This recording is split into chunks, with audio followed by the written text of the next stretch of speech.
আসসালামু আলাইকুম দর্শক ভাই, কেমন আছেন? আশা করি অনেক ভালো আছেন।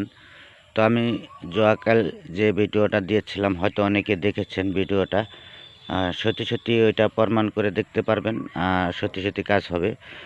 আর আজকে আমি আরেকটা ভিডিও দেব, এটাও প্রমাণ করে দেখবেন, ইনশাল্লাহ আপনাদের কাজ হবে। দেখেন আমার সামনে একটি তেলাকুচ গাছ।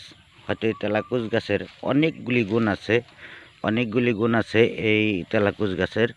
তো আমি গুণের কথাটা বলে দেব, আপনারা ভালো করে এটা যাচাই করে চিকিৎসা হবেন, ইনশাল্লাহ ভালো হবেন।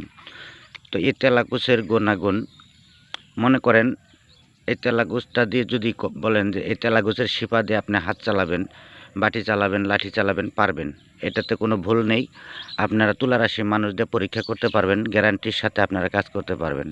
হ্যাঁ বন্ধুরা, শুধু খালি হাত চালালে হবে না, এটা আরও অনেকগুলি কাজ করে। হয়তো মিলিয়ারি জ্বর যদি কারোর থাকে, সে মিলিয়ারি জ্বরের জন্য আপনার এই গাছের শিপা বা পাতা, এটা রস কুসুম কুসুম গরম করে যদি 4 চামচের 3 চামচ করে খান সকাল বিকাল, হয়তো 2-3 দিন খেলে আপনার এটাও ভালো হয়।